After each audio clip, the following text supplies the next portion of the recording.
Coucou les Kimichou, je vous souhaite la bienvenue sur la chaîne. Aujourd'hui au programme, un book haul. On s'attaque donc à mes réceptions et achats du mois de septembre. Vous allez voir qu'en fait c'est pas si conséquent que ça.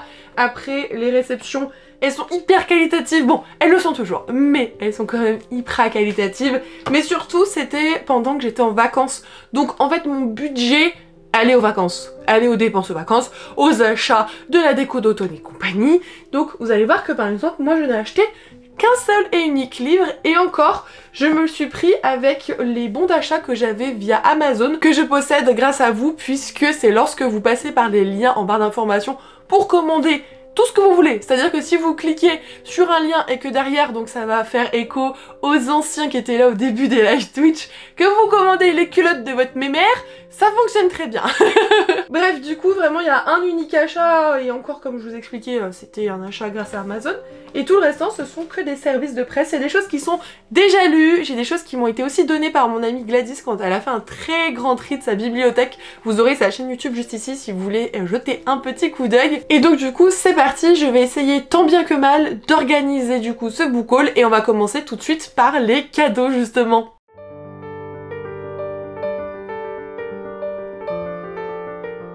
Dans le grand tri qu'elle a réalisé, elle souhaitait se séparer, mon amie, du château solitaire dans le miroir. C'est de Tsuji... Attendez, j'arrive pas à lire les lettres.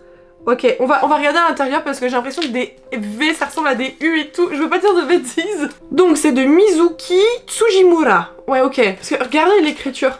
Et il y a des U, il ressemble à des V et tout, et j'avais peur de prononcer ça d'une manière pas très correcte. Et c'est publié au sein de la maison d'édition Milan. Si jamais vous posez la question, ce roman peut vous parler parce qu'il a été adapté en film d'animation qui m'a fait énormément envie. Pour l'instant je ne l'ai pas visionné, mais si c'est votre cas, n'hésitez surtout pas à me faire un retour. Vous avez dû le voir quand j'ai zoomé, il a été un petit peu poké, voilà, ici, mais c'est pas très grave, ça n'empêche pas la découverte du roman. On nous explique que dans ce fameux château solitaire derrière le miroir, il y a une seule règle, c'est de le quitter à 17h pétante, auquel cas on peut se faire dévorer par un loup. Le but de cette demeure, c'est de trouver la clé qui ouvre la chambre des souhaits, puisqu'une fois qu'on pénètre à l'intérieur, comme vous pouvez vous en douter, l'un de nos vœux peut être exaucé. On embarque donc avec Kokoro et 6 de ses amis. Ils ont un an pour trouver cette fameuse clé. De ce que j'ai vu dans les retours, il faut s'attendre à quelque chose de très lent et de très contemplatif. C'est bon, je suis prévenue, tout va bien. Et j'avoue que j'ai un petit truc négatif à dire sur le roman, je l'ai pas lu, mais sur la mise en page, c'est un truc que j'ai beaucoup de mal dans les romans, c'est le fait que ce soit des pages vraiment blanches. Je vous assure, je sais pas, les pages blanches, ça me saute aux yeux, ça m'agresse, c'est vraiment très personnel évidemment. C'est propre à chacun, mais je voulais vous faire ce petit retour, et du coup j'avais hésité en plus, je sais pas combien de fois je l'ai eu dans mes mains en librairie, et je n'ai jamais craqué, mais grâce à mon amie Gladys, il est du coup dans ma pile à lire. Également lors de son gros tri, je suis repartie avec ce titre qui me faisait très envie au moment où il a été annoncé, c'est un bookmark. Il s'agit de Là où la mort rôde de Valentine Stergan, et c'est dans la collection MXM. On s'attend donc ici à une homo-romance. Contexte, légende bretonne qui prend vie. La légende en question, et j'espère que je le prononce correctement, est celle de Lankou, qui dit que lorsque vous voyez le dernier mort apparaître devant vous, donc une personne décédée, c'est qu'en fait vous êtes le prochain sur la liste, ou tout du moins que vous allez très rapidement mourir. Il est donc ce qu'on peut appeler un espèce de passeur d'âme, et il va y avoir un lien qui va donc se nouer entre ces deux garçons, qui plus ils vont apprendre à se côtoyer, plus ils vont s'apprécier, et celui-là qui est encore vivant va tout faire et va se démener pour comprendre qui a tué ce jeune homme le soir de la Saint-Sylvestre. Le problème c'est que le jeune homme qui est mort en question est très secret par rapport à ce qui s'est déroulé, très renfermé et mystérieux. Il a évidemment été traumatisé. On peut donc dire qu'on est sur une relation où l'amour se mêle à la mort, et qu'en sera-t-il du coup de la finalité de celle-ci? Si je dis pas de bêtises, je vois pas de petit, je crois qu'on est sur un one-shot. Oui, stand-alone, c'est écrit là. On est sur un petit one-shot, ça fait trop plaisir. Il m'a toujours interloqué, je vous avoue, donc le côté légende, vous savez que j'aime beaucoup les réécritures, et celle de Lankou est une que j'apprécie d'ailleurs énormément, donc ça match plutôt bien. Je suis trop contente d'avoir pu le récupérer lorsque j'ai fait un petit tour en Bretagne pour rendre visite à Gladys et son mari. On va rentrer rentrer dans le vif du sujet, je vous propose du coup un petit coup d'œil sur les services de presse qui sont donc arrivés dans ma baraque au mois de septembre.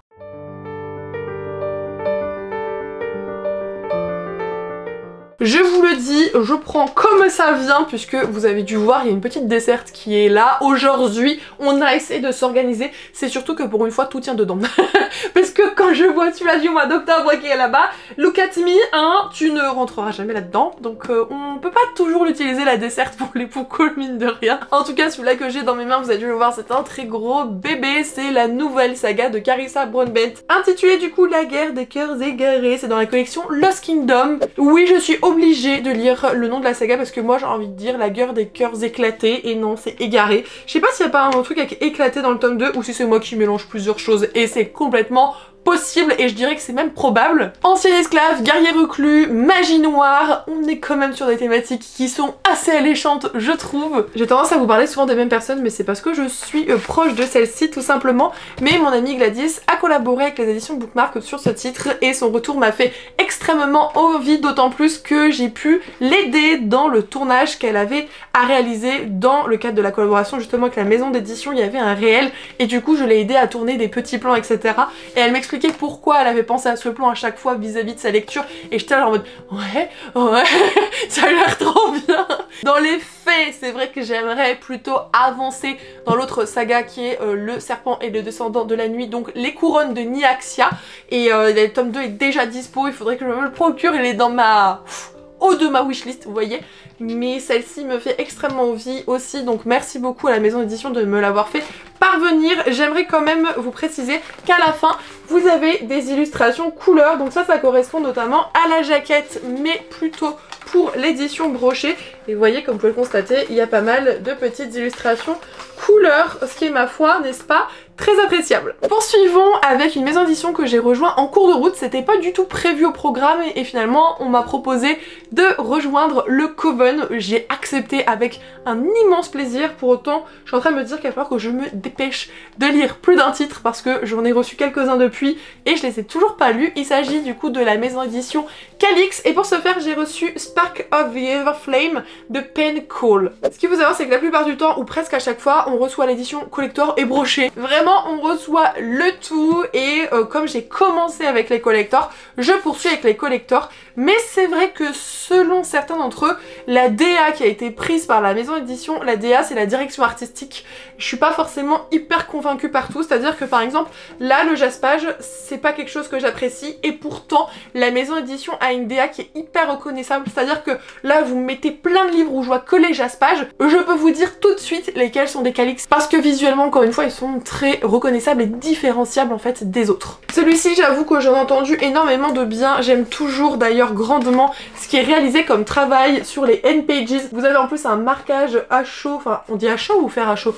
Fer à chaud je crois, j'ai un gros trou là ça veut pas, avec des dorures, ce sera plus facile comme ça. Et puis c'est une belle briquette hein mine de rien. Je sais que le seul pour le moment que j'ai lu de cette maison d'édition c'est Royal Coven que je vous ai donc déjà chroniqué sur YouTube et sur Instagram aussi. C'est le seul que j'ai lu parce que c'était en audio et avec les audios j'ai une grande facilité d'écoute par rapport à mon métier, mais c'est vrai que quand les romans sont pas forcément disponibles en audio c'est pas évident pour moi de toujours les lire parce que forcément je privilégie dans mon organisation de lecture les collaborations, c'est complètement normal hein, qu'on privilégie ce genre de choses, mais c'est vrai que ça laisse pas toujours énormément de temps aux lectures perso à côté. Enfin bref, tout ça c'est l'organisation d'une influenceuse en carton et comme le synopsis est assez concis, je vous propose une petite lecture. Dans un monde colonisé par les dieux et gouverné par les descendants, leur cruelle progéniture, Diem Bellator aimerait échapper à son misérable quotidien.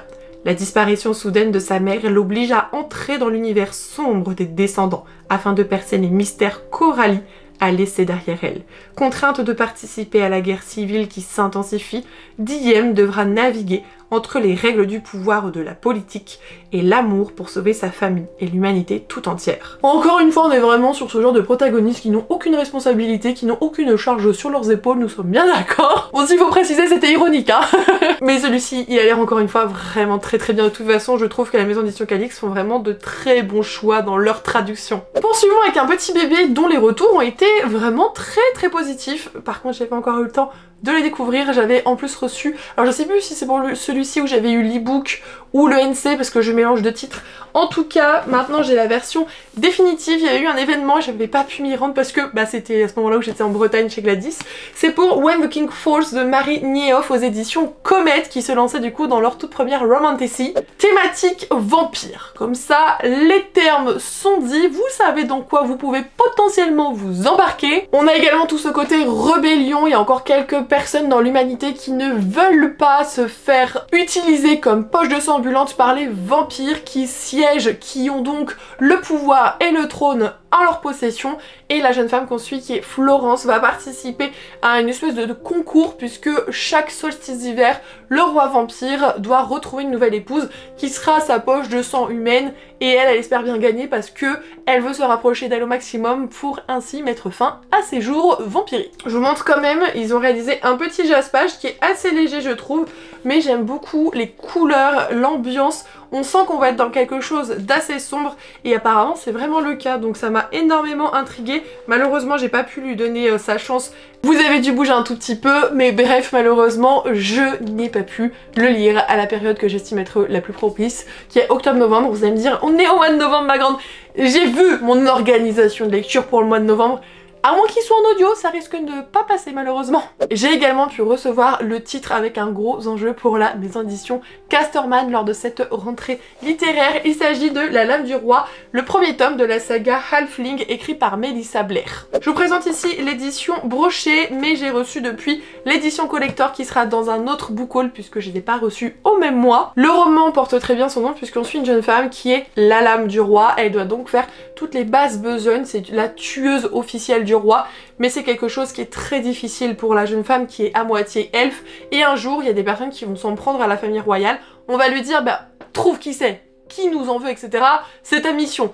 Et elle va suivre cette personne qui va la conduire dans une forêt où il y a des faées, et c'est là où elle va apprendre petit à petit sa véritable identité tout en menant du coup l'enquête vis-à-vis de ce pourquoi elle a été envoyée de base. Voilà ce que j'en sais de ce titre qui ma foi a l'air extrêmement bien je trouve. Je crois que je vais la citer What milliards de fois dans cette vidéo, je suis désolée, mais mon amie Gladys l'a lu lors d'une collaboration avec la maison d'édition et son retour m'avait donné super envie. Je sais qu'elle l'avait dévoré et elle n'est pas la seule d'ailleurs à avoir fait des retours aussi positif, donc forcément c'est très engageant et ça donne envie de donner cette chance à ce roman. De toute façon si je l'ai demandé c'est bien parce qu'il m'intriguait, soyons d'accord. Je peux enfin vous montrer ceci parce que lorsque je l'ai unboxé je n'avais pas le droit, il n'y avait pas eu de communication sur les réseaux sociaux, donc forcément j'ai dû cacher cela, mais j'avais reçu l'épreuve non corrigée de Nettle & Bone, Comment tuer un prince de T. Kingfisher, qui sera à l'époque mais qui maintenant est disponible en librairie via les éditions Verso. Je suis actuellement en train de lire ce roman puisque je vous tourne un vlog cette semaine en collaboration rémunérée avec la maison d'édition justement pour ce titre. J'en suis arrivée à la page 100, donc on est à peu près ici. Voilà, j'ai pas encore beaucoup avancé. Il en fait 350 donc j'ai presque lu un tiers. Il risque grandement de plaire aux amoureux du genre des contes, mais quelque chose de sombre, vraiment. Pas le Peter Pan de Disney, le Peter Pan de J.M. Barrie, vous voyez, vraiment les trucs beaucoup plus sombres, etc. Et la thématique ici, c'est qu'une princesse veut tuer un prince, parce que ce prince, il aurait attenté à la vie de sa première femme, qui est sa grande sœur, et la deuxième femme qu'il a, qui est son autre sœur, on se rend compte que sa vie est menacée également, et donc elle a pour objectif de le zigouiller parce que faut protéger sa famille quoi, mine de rien, et c'est ça que je trouve très intéressant. C'est vraiment aux antipodes de ce dont on a l'habitude pour les contes, on nous prend vraiment à contre-pied et c'est ce qui est très captivant, en plus d'une plume qui est quand même assez onirique, bien travaillée. Je souligne vraiment la traduction pour ce texte parce que rien que le premier chapitre il est très nébuleux, il est très particulier et j'ai l'impression que ça a été réalisé avec une main de maître quoi. Vous l'avez compris, pour celui-ci je vous en parle normalement dans le prochain vlog qui sera sur la chaîne, qui sera d'ailleurs un vlog à l'ancienne, donc j'espère que ça vous fera peut-être plaisir et que vous aurez envie de découvrir ce vlog dans lequel je parle de plusieurs lectures d'ailleurs. J'ai également reçu un titre des éditions Slalom, j'aurais adoré l'avoir avec moi en vacances celui-là, mais il est arrivé pendant que j'étais pas là, donc là c'est vrai que c'est pas la meilleure période, mais Océan de Emma Emmons, donc c'est aux éditions Slalom. Alors je savais pas mais il y a une collection romance, regardez-moi, ils ont fait un jaspage comme ça. qui est, ah, on est d'accord, qui est divin et effectivement qui correspond plutôt bien à la cover, à la thématique. On est sur une romance entre hommes et je sais que c'est quelque chose qui est aussi tourné autour de la santé mentale, etc. Donc j'avais pas besoin d'aller plus loin, c'est une romance contemporaine et ça me va. Vous savez que je relis également ce genre parce que c'est quelque chose que j'apprécie, même si dernièrement vous m'avez surtout vu lire de l'imaginaire et de la fantasy. Tout simplement parce que beaucoup de mes collaborations sont tournées vers ce genre littéraire. Donc j'essaye de temps en temps quand même de me lire des romances parce que j'aime toujours autant cela, mais j'avoue que je les dégomme pas mal, plutôt en version audio d'ailleurs. Celui-ci, si vous êtes comme moi consommateur des réseaux sociaux, vous avez dû voir les retours de malade à son propos. C'était un texte qu'avait proposé l'autrice sur Wattpad et vraiment il a cartonné à tel point que du coup elle a été éditée en maison d'édition et matez-moi du coup ce gros bébé. Alors vous allez voir, j'ai 2 réceptions comme ça et c'est le genre de truc qui fait trop plaisir parce que ce sont de très beaux objets collector, mais surtout ce sont des livres que j'ai lus, du coup ils ne s'ajoutent pas à ma pile à lire. J'ai notamment ici L'année de grâce de Kim Liggett aux éditions Casterman. Je l'ai lu quasiment à sa sortie, alors c'est peut-être l'année dernière, je sais plus, mais vraiment j'avais adoré. Je vous présente quand même ce qu'ils ont fait comme travail dessus.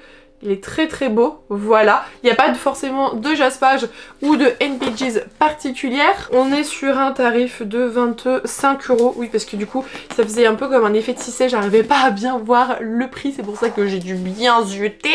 Mais mère, elle a oublié de prendre ses lunettes. En tout cas, j'avais adoré cette espèce de dystopie très féministe où on se dit que les jeunes femmes à l'âge de 16 ans, elles doivent vivre 1 an en exil, elles doivent réaliser l'année de grâce sur une île très particulière où toutes les femmes vont à l'âge de 16 ans.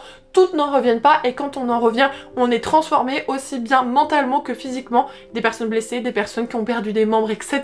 Et j'avoue que moi ce qui m'horripile, c'est la raison pour laquelle on les envoie. Parce que soi-disant passé 16 ans, les jeunes femmes auraient une certaine magie qui fait que les hommes seraient attirés par elles, par leur charme. Et en conséquence de quoi, ils pourraient tromper leurs femmes et ce genre de choses. Et ça, ce n'est pas de la faute des hommes, c'est la faute des femmes qui n'ont pas fait leur année d'exil. On respire, comment tenter de justifier la tromperie et l'infidélité.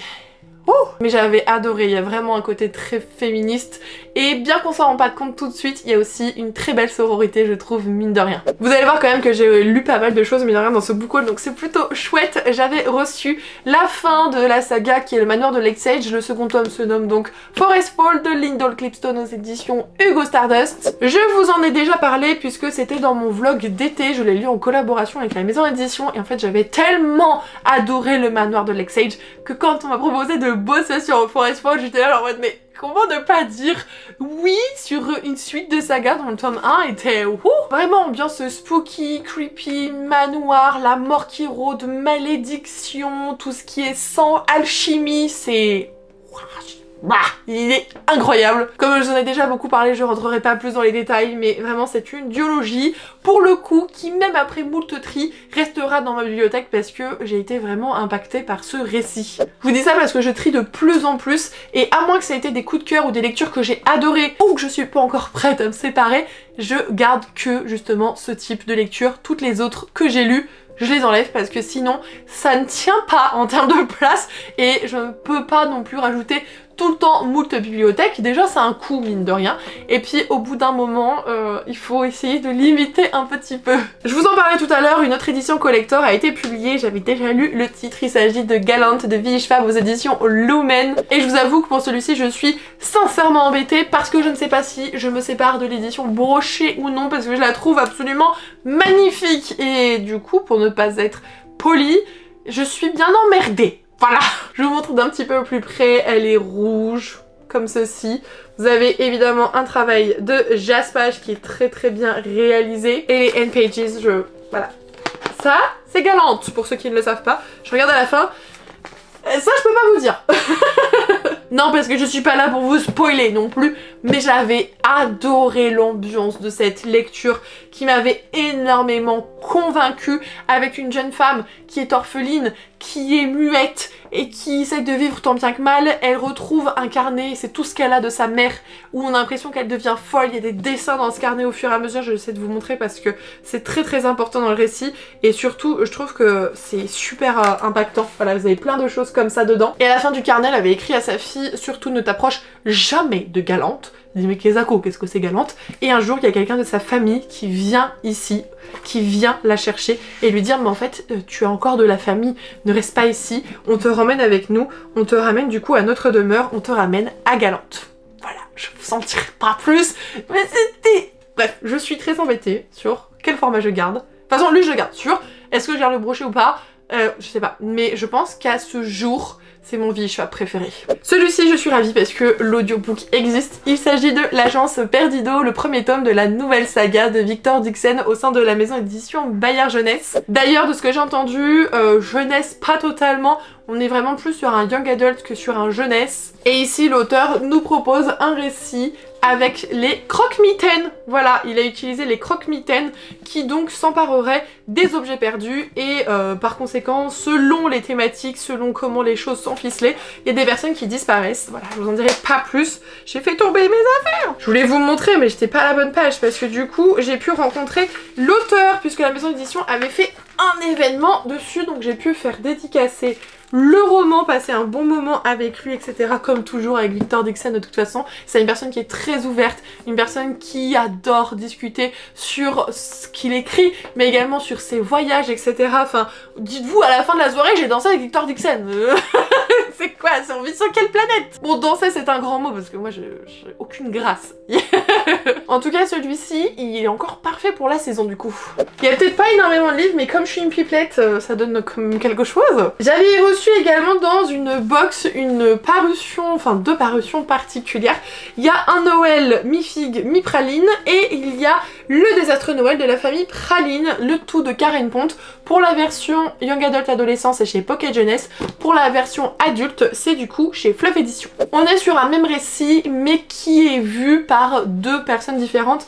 Et d'ailleurs, je m'étais trompée quand je vous en avais parlé à l'époque, mais dans le récit plutôt Young Adult, on suit du coup les deux jeunes filles. Et dans le récit adulte, on suit leurs deux mères qui sont sœurs et qui se détestent. Et de ce que j'ai vu également, je crois que celui-ci, il peut être complètement open à des personnes plus jeunes. Il n'y a pas forcément de trigger warning et il n'y a pas forcément de scène de sexe explicite. Donc visiblement, je pense pas que ces personnes aient menti. Donc ça pourrait quand même scier aux différents lectorats. Je trouve ça très très original comme manière de faire et ils font partie des livres où je me suis dit peut-être que je les glisserai dans ma semaine de lecture noëlesque que j'ai hâte de vous partager. Tout pareil, j'avais travaillé sur ce récit au mois de septembre. Il s'agit de La Reine des Ombres de Tricia Levenseller au sein de la maison d'édition Hugo. Encore une fois, collection Stardust. J'ai pu travailler en fait sur les deux titres qu'ils avaient sortis au mois de septembre. Et pour celui-ci, en fait, c'est une réédition. Le brochet existe depuis 1 an, je crois.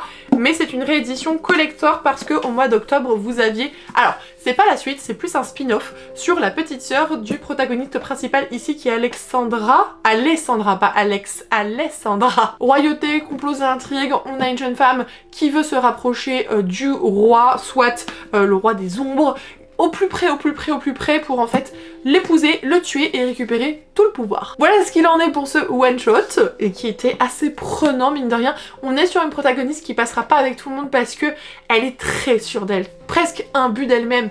Elle est hautaine parfois, enfin c'est pas évident mine de rien, mais petit à petit on s'en accoutume et elle change aussi. Alors vous attendez pas à un changement drastique hein, mais il y a les choses quand même qui évoluent et c'est ce qui fait que moi j'ai quand même su particulièrement apprécier cette histoire, surtout, disons les termes, pour le roi des ombres, mais aussi pour la révélation finale, parce qu'il y a une enquête dans cette histoire mine de rien et franchement je m'y attendais pas du tout. J'ai également reçu de la part des éditions Roncière et j'ai clôturé la saga Cruel Garçon Perdu de Niki Synchro aux éditions, j'ai dit Roncière déjà. On est sur une réécriture de Peter Pan version dark romance et harem inversé. Ça plaît ou ça ne plaît pas, mais j'avoue que j'ai kiffé, c'était mon plaisir coupable cette saga. C'est extrêmement explicite, mais quand je vous dis explicite, toutes les 50 pages, il se passe des trucs, c'est très détaillé. C'est souvent à plusieurs d'ailleurs, donc voilà, c'est particulier mine de rien. À chaque fois je vous ai fait une lecture commune, depuis la toute première qui était à l'époque en collab, mais depuis pour celle du 2, du 3 et du 4, pas du tout. Et j'ai adoré pouvoir du coup lire toute cette saga avec vous. Je suis trop triste de l'avoir quittée, pour autant, si vous n'avez pas vu l'information, l'autrice elle a écrit quelque chose, une espèce de saga spin-off, ou en tout cas one shot spin-off, elle a écrit quelque chose autour de cette histoire sur des personnages où la fin n'est pas forcément très aboutie. J'entends par là Crochet, Crocodile et compagnie. Et j'espère de tout cœur que Roncière va acheter les droits et donc nous traduire ce qui reste de cette saga. Lui, j'avoue que j'ai un doute énorme sur est-ce que je l'ai demandé ou pas. Je ne crois pas.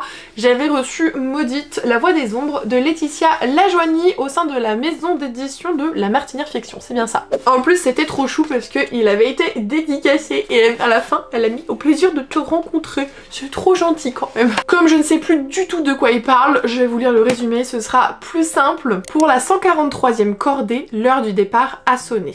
Son objectif, gravir la montagne maudite et vaincre la créature maléfique qui se trouve à son sommet.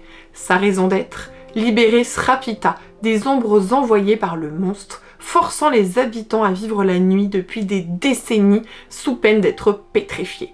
En tant que guerrière de l'âme, Liv a choisi chaque membre de la 143e cordée et nul ne croit autant qu'elle au succès de leur mission, même si personne n'en est jamais revenu. Car sur la montagne maudite, les ombres et les éléments ne seront pas les obstacles les plus dangereux qu'ils rencontreront. C'est comme quand je voulais me boxer, il a l'air quand même franchement pas mal, c'est pour ça que je le garde, en plus du fait qu'il est dédicacé évidemment, mais c'est parce que il a l'air très pertinent, on se demande vraiment ce qui se passe avec toutes ces cordées, etc. Donc je suis très contente de l'avoir reçu, même si du coup je ne l'avais pas demandé. Et pour finir dans les réceptions, voilà, thriller young adult. Il se prénomme Dans la forêt profonde, c'est de Kate Pearsall et c'est chez Robert Laffont dans leur collection R. J'adore lire ce genre de trucs et si vous regardez bien, il y a un marque-page qui n'en est pas un d'ailleurs, hein, je vais vous montrer, il y a un marque-page qui n'en est pas un. C'est une planche de stickers tournesol de la boutique de Gladys. Et d'ailleurs quand je me suis occupée un petit peu de décorer mon journal d'organisation sur mes collabs, j'avais utilisé les stickers de tournesol et je m'étais fait de la réflexion, c'est bizarre, je pensais que j'en avais d'autres. Je me suis dit bon bah je fabule. Je fabulais pas, c'est juste qu'il servait de marque-page et c'était pas le but. Je l'avais commencé justement quand j'étais chez Gladys et son mari, sauf que bah le soir on était KO. Donc voilà, j'avais lu 40 pages chez eux et depuis j'ai pas pu y retourner parce que bah, je suis un petit peu débordée, disons les choses. Mais thriller young adulte avec des disparitions, des meurtres, une forêt particulière, un homme qui rôde, etc. Une famille tout aussi atypique et des jeunes femmes qui ont parfois certains dons, enfin franchement ça avait l'air très intéressant et j'adore en lire un tous les automnes. Du coup je vais aller commencer celui-ci dans l'optique 2 mais j'ai pas été au bout quoi, pas bien. Et pour terminer cette vidéo je vais vous présenter mon seul et unique achat.